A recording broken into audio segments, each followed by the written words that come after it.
आज के सत्संग का जो मुख्य विचार है वह है गुरु परायण का।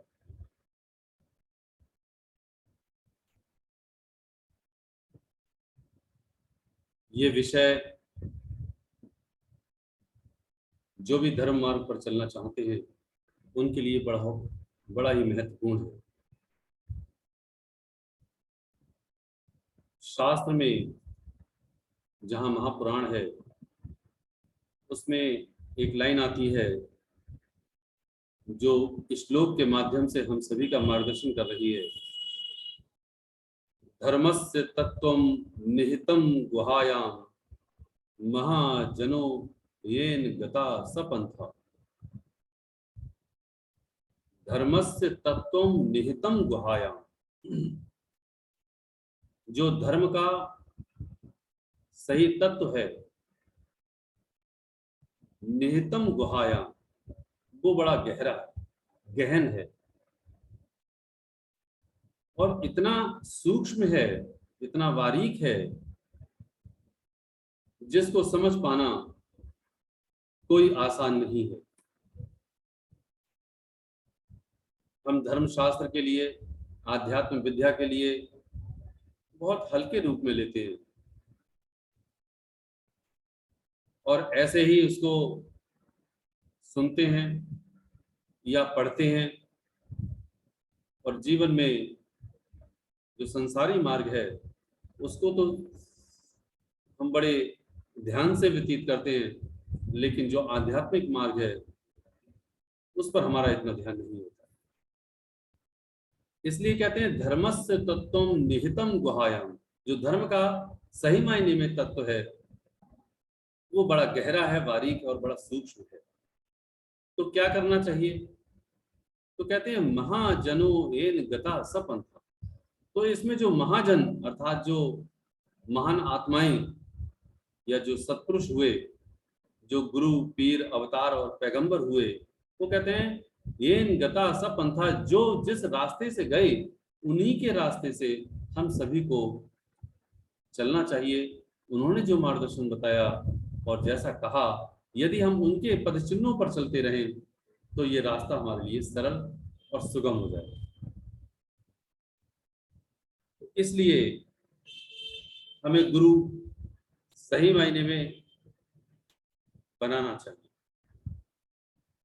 ये जो शब्द अभी सभी ने सुना कि बनाना चाहिए, शायद कुछ प्रेमी समझ रहे होंगे कि हमने तो गुरु बना लिया। गुरु बनाने का मतलब है, सही मायने में जब कोई जीव ये स्वीकार करता है अपने हृदय से, तो गुरु की बात को बहुत गंभीरता से सुनता है, समझता है और उन्हीं के वचनों के आधार पर अपने जीवन को व्यतीत करता है। यदि कोई भी मनुष्य या यूं कहें कोई जीव किसी को गुरु मान भी ले, लेकिन उसकी बात को गंभीरता से न सुने, न समझे और ना ही अपने जीवन को उनके मार्गदर्शन के आधार पर व्यतीत करे, तो गुरु मानना क्या हुआ? फिर तो मानना या ना मानना, गुरु बनाना या ना बनाना, इसमें कोई फर्क नहीं। इसलिए जैसा शास्त्रों में कहा जाता है कि ये जो चोला है मनुष्य का, वो बहुत ही भाग्य से मिलता है। इसलिए इस चोले को प्राप्त करने के बाद ईश्वर की प्राप्ति करनी चाहिए, वही मार्ग हमें अपनाना चाहिए। तो वो ईश्वर, वो परमपिता परमेश्वर गुरु के रूप में आता है। पैगंबर, नबी, अवतार, संत, सत्पुरुष, महापुरुष के रूप में आते हैं। गीता के 4थे अध्याय में एक श्लोक है 6, जिसमें भगवान कृष्ण कहते हैं अजो अपि सन अव्यात्मा भूतानाम ईश्वरः अपि सन प्रकृतिम स्वाम अधिष्ठाय संभवामि आत्मया, अर्थात अर्जुन, मैं अजन्मा और अविनाशी स्वरूप होते हुए भी तथा समस्त प्राणियों का ईश्वर होते हुए भी अपनी प्रकृति को अधीन करके अपनी योग माया से प्रकट होता हूं। भगवान कृष्ण जिनकी गीता पर और जिन पर सभी पूरा विश्व आंख बंद करके विश्वास करता है, वो इस बात को स्थापित कर रहे हैं कि मैं आता हूं, प्रकृति को अपने अधीन करके मैं आता हूं, है ना। अव्यात्मा सन अभिभूताना, यानी समस्त प्राणियों का ईश्वर होते हुए भी, अजह, अजह कहते हैं अजन्मा होते हुए, अव्यात्मा अविनाशी स्वरूप होते हुए भी, स्वाम प्रकृति में अधिष्ठाय, समस्त प्रकृति को अपने अधीन करके अपनी योग माया से आत्म माया संभव अर्थात प्रकट होता। किस रूप में प्रकट होता हूं? जैसी जैसी देश, जैसा जैसा उसमें चाल, जैसी जैसी जहां जरूरत होती है वहां वो प्रभु आते हैं, मर्यादा कायम करने के लिए, मर्यादा स्थापित करने के लिए। मर्यादा पुरुषोत्तम भगवान राम के रूप में प्रकट होते हैं, धर्म की स्थापना के लिए भगवान कृष्ण के रूप में आते हैं, समस्त त्यागमयी संपूर्ण जीवन और ईश्वरीय विश्वास दिलाने के लिए ये सभी सत्पुरुष आते हैं। गुरु नानक देव जी आए, महात्मा मंगत राम जी महाराज आए, गुरु कबीर आए, और भी सभी सत्पुरुष आते हैं।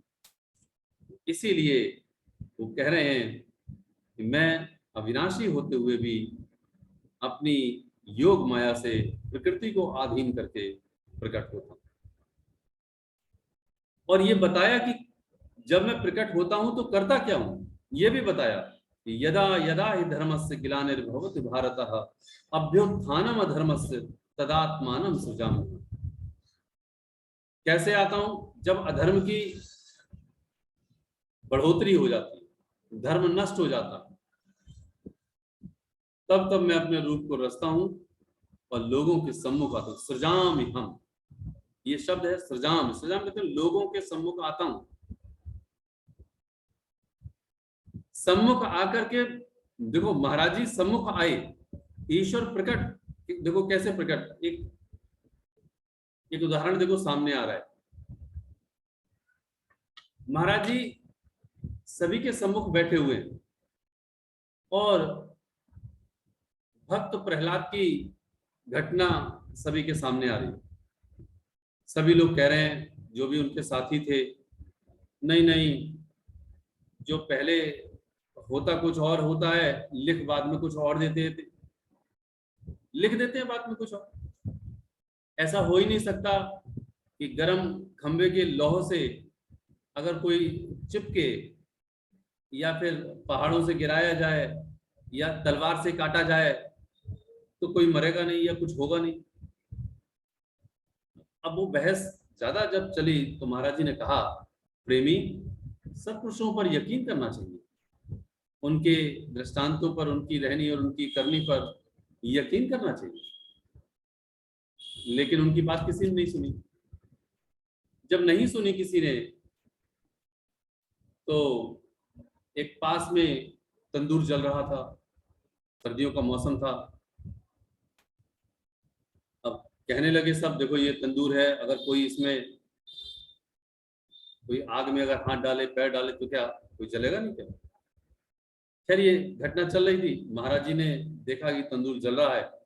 महाराज जी ने अपनी जो टांग थी अर्थात पैर जो था वो तंदूर में नीचे गिरा दिया।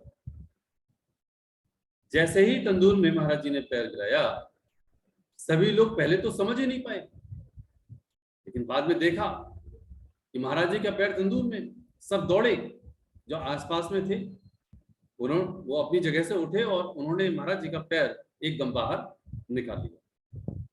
अब क्या देखते हैं कि महाराज जी का जो पैर है उसके रोए के यानी वो एक भी बाल जला नहीं। अब सब बड़े आश्चर्यचकित हो गए, हकबक हो गए। अब तक वह उनके साथी थे यानी मंगतराम, लेकिन अब कोई वो विशेष हो गए। सबको एहसास होने लगा ये साधारण नहीं है बल्कि ये असाधारण व्यक्तित्व हैं, कोई इनके पास शक्ति है। महाराज जी ने सबको समझाया, प्रेमी इस बाबत किसी से कहना नहीं, प्रभु का जैसा हुक्म था ईश्वरीय विश्वास दिलाने के वास्ते ऐसा हुआ। अब देखो यही बात भगवान कृष्ण इस बात को कह रहे हैं, युगे युगे संभवामि, युगों युगों में वो प्रकट होते हैं, आते हैं और हमारे सम्मुख आते हैं। इसीलिए आदरणीय प्रेमी नरेंद्र जिंदल जी दास की उनसे बड़ी मुलाकात हुई, बहुत सारी बातें थी। वो कहते थे इस बात को रो करके, ये पंडित जी हम उनको पहचान नहीं पाए। जो ईश्वरीय शक्ति है, जो ईश्वरीय सत्ता तुम्हारे सामने और हमारे सामने है, जो रह रही है, जो न कभी खा रही है, न पी रही है, न सो रही है, हम उनको पहचान नहीं पाए। तो गुरु जब भी हमारे सम्मुख आते हैं, जब भी प्रिय पीर अवतार आते हैं, सत्पुरुष आते हैं, वो यही करते हैं और कह रहे हैं कि परित्राणाय च साधूनाम विनाशाय च दुष्कृताम धर्म संस्थापनार्थाय संभवामि युगे। तो वो साधु सत्पुरुषों का उद्धार करते हैं, पाप कर्म करने वालों का विनाश करते हैं और धर्म की अच्छी तरह से स्थापना करते हैं। धर्म की स्थापना सत्पुरुष करने आते हैं और वो युगों युगों में प्रकट होते हैं। ये हमारा बड़ा भाग्य है, सौभाग्य है कि हम सभी के लिए सद्गुरुदेव महात्मा मंगतराम जी महाराज जो वर्तमान काल के योगीराज हुए, हम सब उनके शिष्य हैं। इसलिए गुरु प्रकट होते हैं और गुरु उनके लिए सही मायने में प्रकट होते हैं जो सही मायने में दुखी है। ग्रंथ श्री समता प्रकाश में आता है, दुखी जीव की सुन पुकार सतगुरु आए जगत उद्धार। दुखी जीव की पुकार सुन करके इस जगत का कल्याण करने के लिए सत्पुरुष आते हैं और आकर के हम सभी का मार्गदर्शन करते हैं।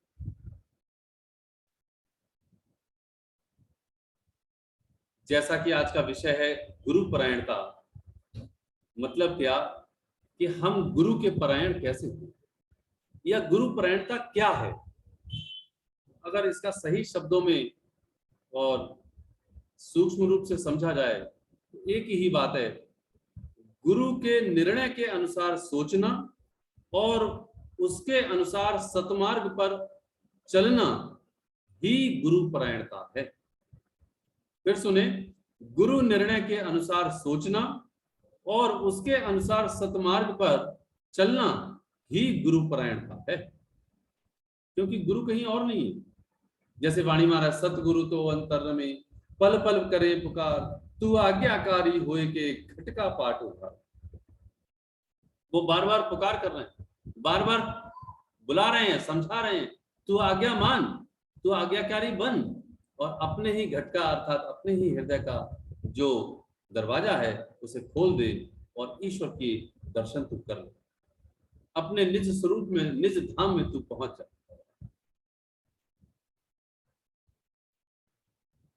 तो गुरु परायणता में सबसे पहले आता है हमारा बिंदु जिसको कहते हैं विश्वास, और उसके बाद सिमरन, और साथ में जो कर्म की बात है उसको कहते हैं वासना, ही दुख रूप है और कर्म फल से तू आसक्ति को हटा ले, वह ही दुख रूप। ये चार बिंदु हैं गुरु परायणता में। इन बिंदुओं पर अगर हम गहरा विचार करें तो हमें समझ आ जाएगा कि सही मायने में हम अपने विश्वास की कसौटी पर क्या खरे उतर रहे हैं। हम ये विचार करें इस बात के लिए कि क्या मुझे गुरु पर विश्वास है। महाराज जी बार बार कहते थे, प्रेमी इन्हें हृदय में देखे। क्या गुरु कहीं गए? विचार करके देखें, क्या गुरु कहीं गए? हाँ, देह रूप में हमारे निकट, हमारे साथ इस समय नहीं, परंतु सही मायने में गुरु हमारे साथ हैं। इन्हें हर समय अपने हृदय में देखें, उन्हें समझें। आज गुरु की बात, गुरु के वचन पर हमको विश्वास नहीं है, इसका मतलब हमें गुरु पर विश्वास नहीं। गुरुदेव कह रहे हैं, होना है सो हो रहा, प्रभु की आज्ञा माही, आगे पीछे ना कर सके, तिल भर तिस फरमाई। ये गुरु का वचन। तो जो कुछ भी घटना घट रही है, या जो कुछ घटना घटने वाली है, या जो कुछ घटना घट चुकी है, ये सब होनी ही है। ये विश्वास ही मेरा गुरु विश्वास है, क्योंकि गुरु का वचन है। इसीलिए वो ग्रंथ श्री समता विलास में भी कह रहे हैं, प्रारब्ध कर्म को कोई शक्ति बदलने वाली नहीं है। गुरु, पीर, अवतार, नबी और पैगंबर सबको अपनी करने का फल मिलता है, कोई रक्षा नहीं कर सकता। तो ये गुरु का विश्वास होना चाहिए कि गुरु कहीं गए नहीं, गुरु हमारे साथ है। इसका एक छोटा सा दृष्टांत अगर हम समझें तो हमें समझ में आएगा, क्योंकि सभी सत्पुरुष इस बात को समझाने की कोशिश करते हैं। एक बार की बात है, स्वामी विवेकानंद, जिनके गुरु रामकृष्ण परमहंस हैं, तो जब वो अपनी देह त्याग करके स्वामी रामकृष्ण परमहंस चले गए, तो स्वामी विवेकानंद के संपर्क में एक बाबा हरि बाबा थे, वो उनके संपर्क में आए। तो खैर वो राजयोग की शिक्षा देते थे, और इन्होंने जप योग की शिक्षा हमेशा दी और समझाई। जब भी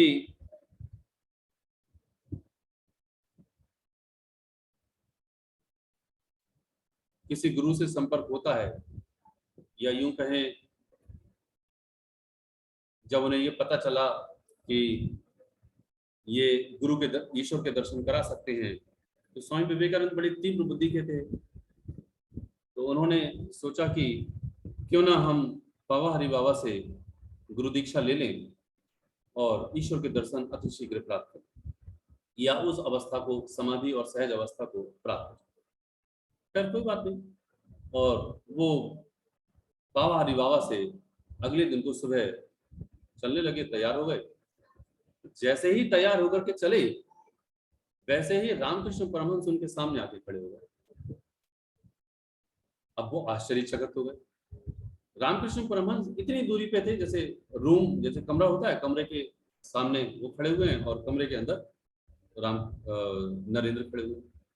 अब रामकृष्ण परमहंस कहते हैं, नरेंद्र, तुम्हारे अंदर कोई कमी नहीं छोड़ी गई है, तुम्हें संपूर्ण शिक्षा दे दी गई है, इसलिए जो तुम्हें बताया है वही तुम करो, उसी से तुम्हें पूर्ण अवस्था प्राप्त हो जाएगी। अब ये बात उन्होंने सुनी, समझी, समझ के स्वामी विवेकानंद फिर लेट गए, आराम करने लगे। बाद में उनको ख्याल आया, हो सकता है मेरा एक संकल्प हो, कोई मेरा ख्याल हो। अगले दिन को सुबह फिर तैयार हुए, और फिर तैयार होकर के चलने लगे, और वो उन्हीं के पास जा रहे थे, बाबा हरि बाबा के पास। हालांकि वो सिद्ध थे, वो भी पूर्ण गुरु थे। अब सामने जैसे ही जाने को तैयार हुए, सामने फिर से रामकृष्ण परमहंस खड़े। अब वो फिर से यही बात कह रहे हैं कि नरेंद्र, तुम फिर जा रहे हो, तुम्हें बताया गया है, तुम्हारी शिक्षा पूर्ण है, इसी शिक्षा के आधार पर तुमको पूर्ण अवस्था प्राप्त हो जाएगी। और ये सिलसिला 3 दिन तक चला।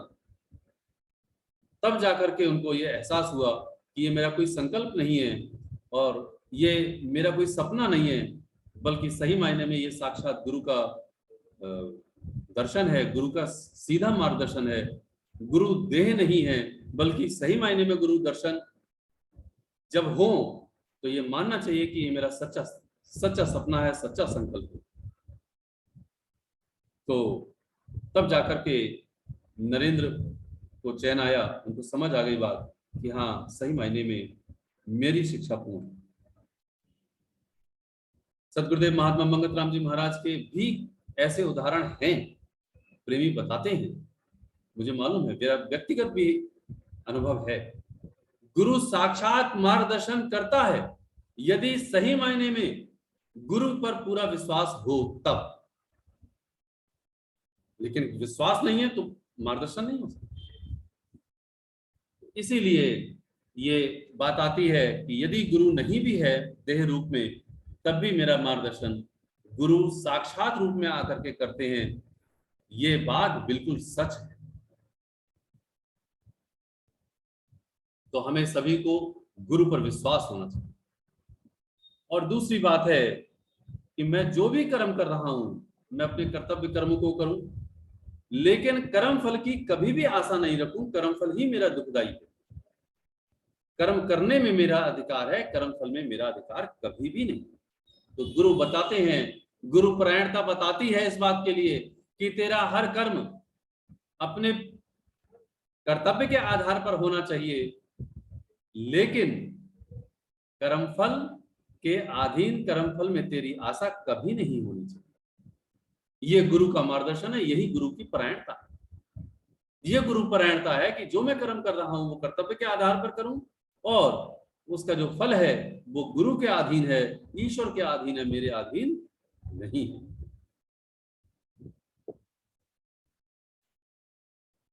इसके बाद जो भगवान कृष्ण कहते हैं कर्मफल की बात कि कर्मण्ये बाधिका रस्ते मां फलेषु कदाचन, मां कर्मफल हेतुर्भुर्म ते संगोस्तु अकर्मण।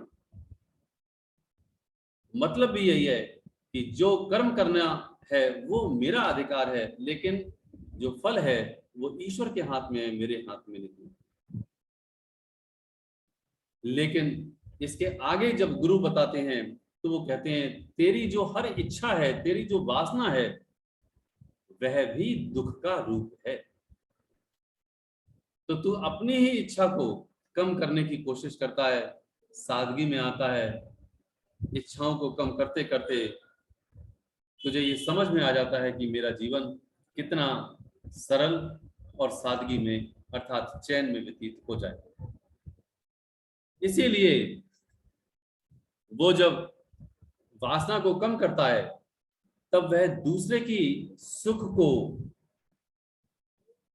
ना देख करके दूसरे के दुख को देखता है और उनके दुख को दूर करने की कोशिश करता है। तन से, मन से और धन से, इन तीनों से ही वह उनके दुख को दूर करने की कोशिश करता है।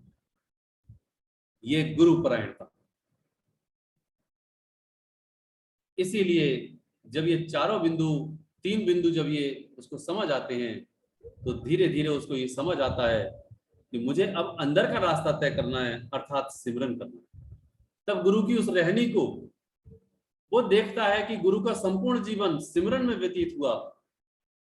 तब वह अपने सुबह और शाम का वक्त मुकर्रर करता है, निर्धारित करता है, एक फट्टा लगा देता है, वरना रात में सिमरन करता है कि मुझे सिमरन करना ही करना है, सिमरन से लापरवाही करनी मेरी मूल बर्बादी है। ये ग्रंथ श्री समता विलास का वचन उसके कानों में गूंजने लगता है और वो परमात्मा के भजन में, उनके सिमरन में, मंत्र के जाप में उसी तरह से दृढ़ हो जाता है जिस तरह से गुरु का मार्गदर्शन।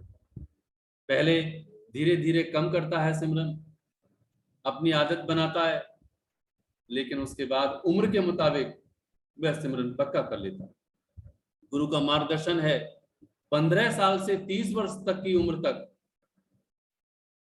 1 घंटा सुबह 1 घंटा शाम सिमरन करना लाजमी।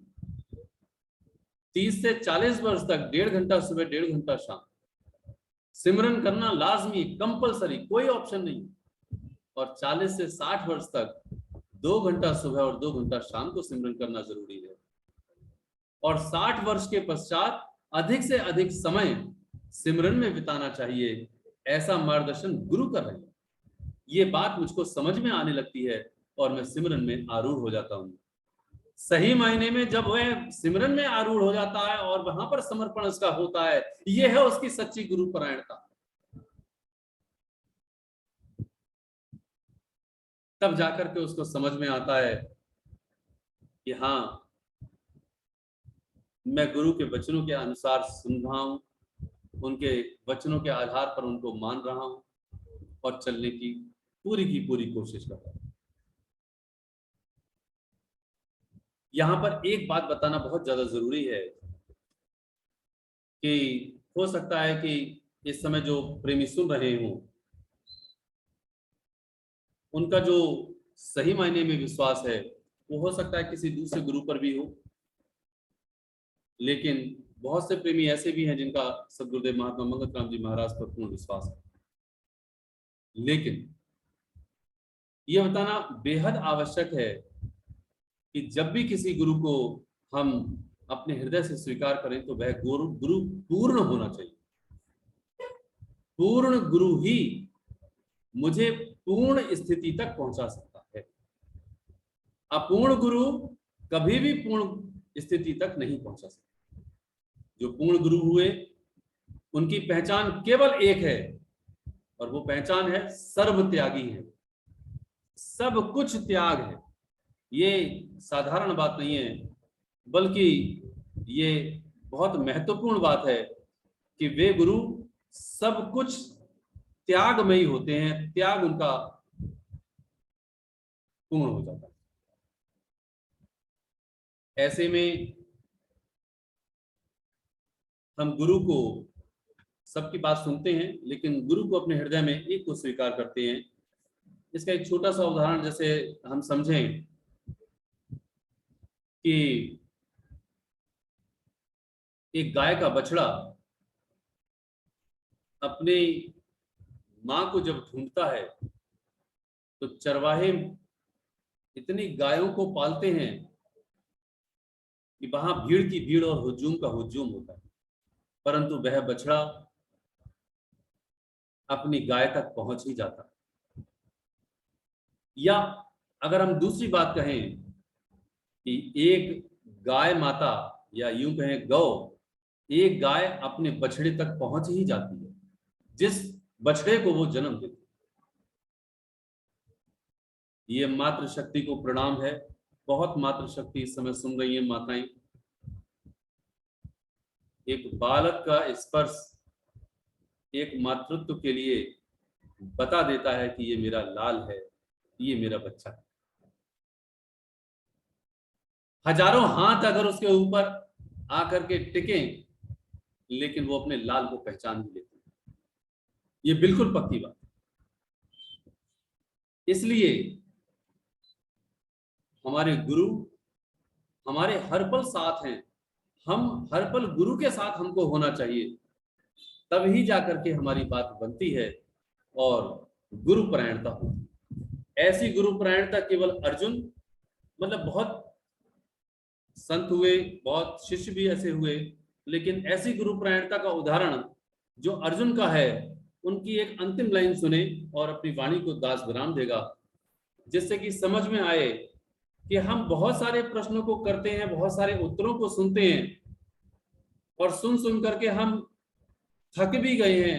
सुन सुन करके शायद हमको कई बार ये समझाया जाता है, कई बार हम सुन लेते हैं, फिर भी हमको समझ में नहीं आता।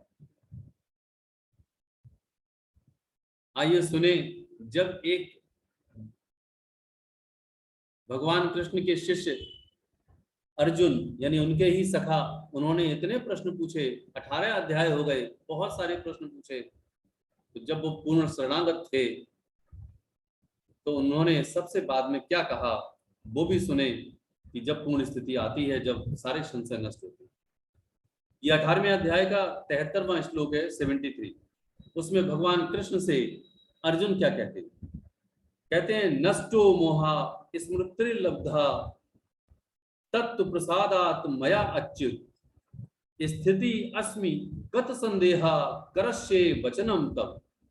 अर्थात हे अच्युत, अच्युत कह रहे हैं यहाँ पे भगवान कृष्ण के लिए, हे प्रभु, हे परमपिता परमेश्वर, आपकी कृपा से मेरा मोह नष्ट हो गया है।